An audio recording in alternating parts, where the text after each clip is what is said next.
कृष्णाय वासुदेवाय हरे परमात्मने प्रणितः क्लेशनाशाय गोविंदाय नमो नमः। बोलो श्री नारायण भगवान की जय।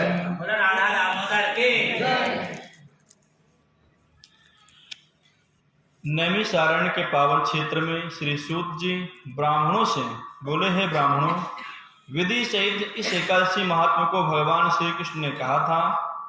प्रेमी जन इस व्रत की उत्पत्ति को प्रेम पूर्वक सुनते हैं और इस लोक में अनेकों सुखों को भोग कर अंत में विष्णु पद को प्राप्त होते हैं। श्री सूत जी बोले, हे ब्राह्मणों, हे श्रोताओं, सबसे प्रथम इस एकादशी महात्मा को भगवान श्री कृष्ण ने अर्जुन से कहा था। उसी के अनुसार मैं आपसे कहता हूँ। अर्जुन ने कहा, है जनार्दन, इस एकादशी का व्रत का महात्म क्या है? इस व्रत को करने से क्या पुण्य मिलता है और इसकी विधि क्या है, सो आप मुझसे कहिए। ऐसा सुनकर भगवान श्री कृष्ण ने कहा, है अर्जुन, सबसे पहले हेमंत ऋतु के मार्गशीर्ष महीने में कृष्ण पक्ष की एकादशी का व्रत करना चाहिए। इसी एकादशी व्रत से व्रत को उठाना चाहिए। दशमी की शाम को दातून करना चाहिए और रात को भोजन नहीं करना चाहिए। एकादशी को सुबह संकल्प नियम के अनुसार कार्य करना चाहिए। दोपहर में संकल्प पूर्वक नदी, सरोवर, बावड़ी, कुआं आदि में किसी में स्नान करना चाहिए। स्नान करने से पहले शरीर पर मिट्टी का चंदन लगाना चाहिए। चंदन लगाने का मंत्र इस प्रकार है: अश्वक्रांते रथक्रांते विष्णुक्रांते वसुंधरे धृतापि वराहेण कृष्णेन शतबाहुना मृत्तिके हर मे पापं यन्माया पूर्वसञ्चितं त्वया हतेन पापेन गच्छामि परमागतिम। व्रत करने वाले को स्नान करने के पश्चात पापी, चोर, पाखंडी, दूसरों की बुराई करने वाला, पर स्त्री गमन करने वाला, दुराचारी, दूसरे के धन को चुराने वाला, मंदिर में चोरी करने वाला, इन सब मनुष्यों से बात नहीं करनी चाहिए। यदि अनजाने में इनसे बात हो जाए तो इस पाप को दूर करने के लिए श्री सूर्य नारायण के दर्शन करने चाहिए। स्नान के बाद धूप दीप नैवेद्य से भगवान का पूजन करना चाहिए। रात को दीप दान करना चाहिए। ये सत्कर्म भक्ति पूर्वक करने चाहिए। उस रात को नींद और स्त्री प्रसंग को त्याग देना चाहिए। एकादशी का दिन तथा रात्रि को भजन, सत्संग आदि कर्मों में व्यतीत करना चाहिए। उस दिन श्रद्धा पूर्वक ब्राह्मणों को दक्षिणा देनी चाहिए और उनसे अपनी गलतियों की क्षमा मांगनी चाहिए। धार्मिक जनों को शुक्र और कृष्ण पक्ष की दोनों एकादशियों को एक साथ समझना चाहिए। उनमें भेद मानना उचित नहीं है। ऊपर लिखी विधि के अनुसार जो मनुष्य एकादशी का व्रत करते हैं उनको संकोधधार तीर्थ में स्नान एवं दर्शन करने से जो पुण्य मिलता है वह एकादशी व्रत के पुण्य के 16वें अंश के बराबर भी नहीं है। व्यतीत योग में, संक्रांति में तथा चंद्र सूर्य ग्रहण में दान देने से और कुरुक्षेत्र में स्नान करने से जो पुण्य प्राप्त होता है वही पुण्य मनुष्य को एकादशी का व्रत करने से मिलता है। अश्वमेध यज्ञ करने से जो पूर्ण फल प्राप्त होता है उससे 100 गुना पूर्ण एकादशी का उपवास करने से मिलता है। 1000 तपस्वियों को 60 वर्ष तक भोजन कराने से जो फल मिलता है वह फल एकादशी के व्रत करने से प्राप्त हो जाता है। जो पूर्ण वेद पाठी ब्राह्मण को 1000 गौ दान करने से मिलता है उससे 10 गुना अधिक पूर्ण एकादशी का व्रत करने से मिलता है। 10 श्रेष्ठ ब्राह्मणों को भोजन कराने से जो पूर्ण फल प्राप्त होता है वह एकादशी के पूर्ण के 10वें भाग के बराबर होता है। 10 उत्तम ब्राह्मणों को भोजन कराने से जो पुण्य मिलता है उतना ही पुण्य एक ब्रह्मचारी को भोजन कराने से प्राप्त होता है। उस पुण्य से 1000 गुना पुण्य कन्या दान करने से प्राप्त होता है और भूमि दान करने से भी प्राप्त होता है। कन्या और भूमि दान के पुण्य से 10 गुना पुण्य विद्या दान से प्राप्त होता है। 10 गुना पुण्य भूखे को भोजन कराने से होता है। अन्न दान के बराबर संसार में कोई दूसरा पुण्य नहीं है। इस दान से स्वर्गीय पितृ तृप्त हो जाते हैं। इस दान के महात्म को देवता भी वर्णन नहीं कर सकते हैं। निर्जल व्रत करने का आधा फल एक बार भोजन कराने के बराबर होता है। इसीलिए उपरोक्त कोई सा एक व्रत जरूर करना चाहिए। एकादशी का व्रत करने से ही यज्ञ, दान, तप आदि मिलते हैं, अन्यथा प्राप्त नहीं होते हैं। अतः एकादशी का व्रत अवश्य ही करना चाहिए। इस व्रत में शंख से जल नहीं पीना चाहिए। मछली, सुअर तथा अन्य एकादशी के व्रत में वर्जित हैं।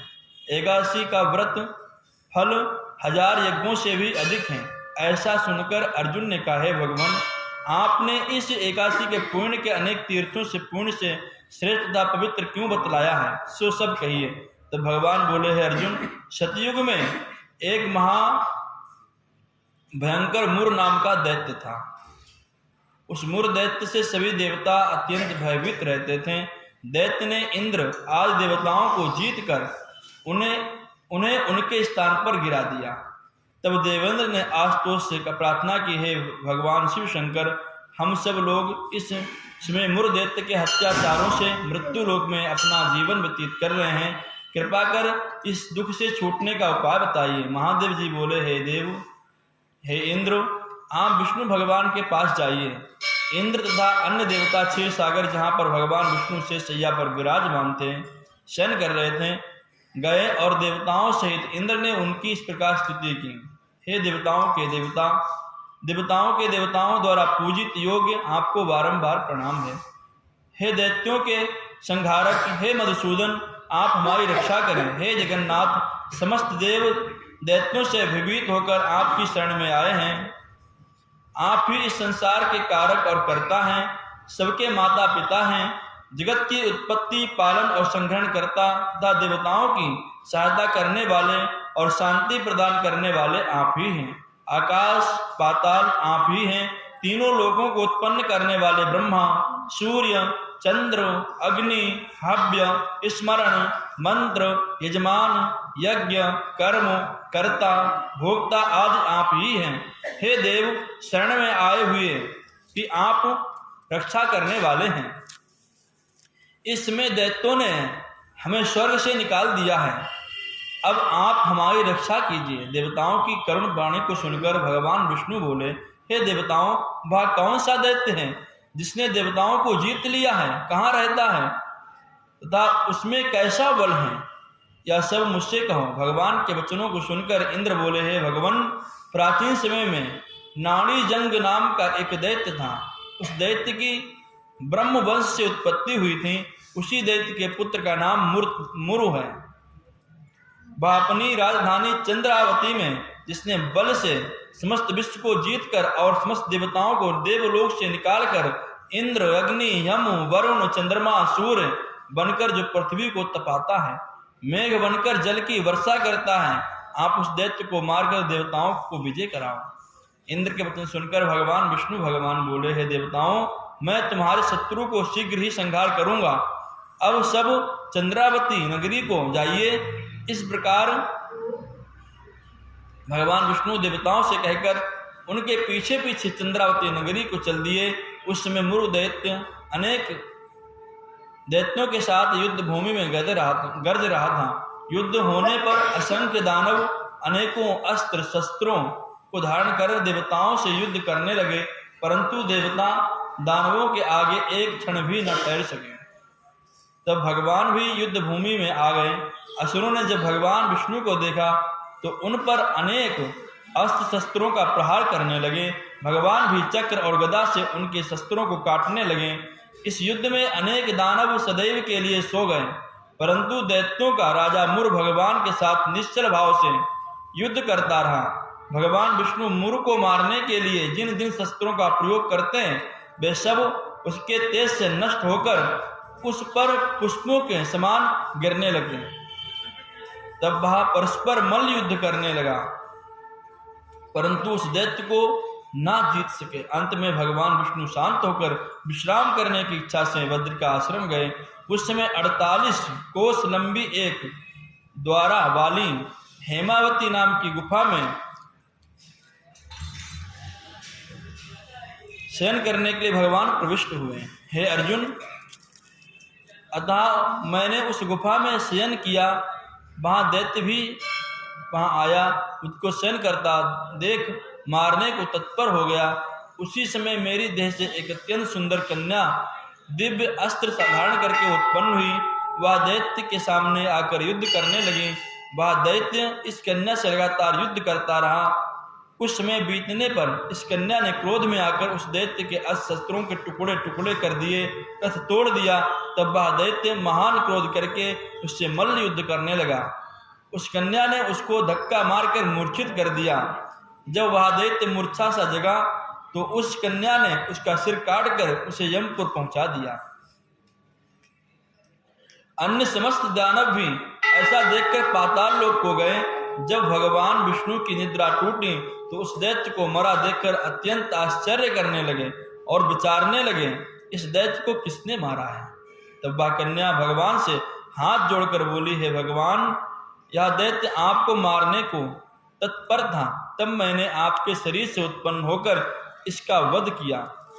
इस पर श्री भगवान बोले, हे कन्या, तूने इसको मारा है, अतः मैं तेरे ऊपर प्रसन्न हूँ। तूने तीनों लोगों के देवताओं को सुखी किया है, इसीलिए तू अपनी इच्छा अनुसार वरदान मांग ले। कन्या बोली, हे भगवान, मुझे यह वरदान दीजिए कि जो मेरा व्रत करे उसके समस्त पाप नष्ट हों और अंत में स्वर्ग को जाए। मेरे व्रत का आधा फल रात्रि को मिले और उससे आधा फल एक समय भोजन करने वाले को मिले। जो मनुष्य भक्ति पूर्वक मेरे व्रत को करें वह निश्चय ही आपके लोक को प्राप्त करें। कृपया मुझे ऐसा ही वरदान दीजिए। जो मनुष्य मेरे दिन तथा रात्रि को एक बार भोजन करें वो सीधे वैकुंठ को जाएं। श्री भगवान बोले, हे कल्याणी, ऐसा ही होगा।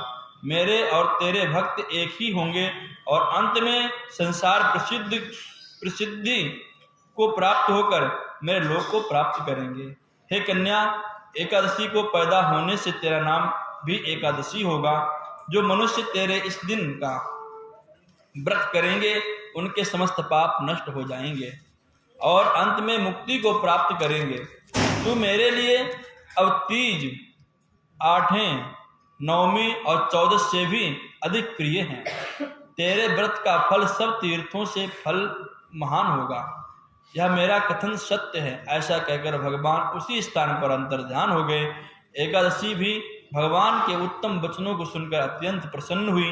हे अर्जुन, सब तीर्थों, दानों, व्रतों का फल से एकादशी व्रत का फल सर्वश्रेष्ठ है। मैं एकादशी व्रत करने वाले मनुष्यों के शत्रुओं को, विघ्नों को नष्ट कर देता हूँ और उन्हें मोक्ष दिलाता हूँ। अर्जुन, यह मैंने तुमसे एकादशी की उत्पत्ति के बारे में बतलाया। एकादशी पापों को नष्ट करने वाली और सिद्धि को देने वाली है। उत्तम मनुष्य को दोनों पक्षों की एकादशी को व्रत करना चाहिए और एक समान समझना चाहिए। उनमें भेदभाव मानना उचित नहीं है। जो पुरुष विष्णु भक्त हैं उनको धन्य है।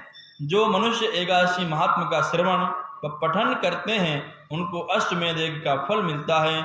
जो मनुष्य भक्ति पूर्वक कथा सुनते हैं विष्णु लोक को प्राप्त होते हैं और करोड़ों वर्षों तक उनकी उस जगह की पूजा होती है। जो एकादशी महात्म्य के चौथाई भाग को भी सुनते हैं उनके ब्रह्म हत्या आदि बड़े बड़े पाप भी नष्ट हो जाते हैं। विष्णु धर्म के समान संसार में कोई दूसरा धर्म नहीं है और एकादशी व्रत के बराबर कोई दूसरा व्रत नहीं है। वो लक्ष्मी नारायण भगवान की, एकादशी मैया की। श्रीमन्नारायणे नारायणे नारायणे, श्रीमन्नारायणे नारायण।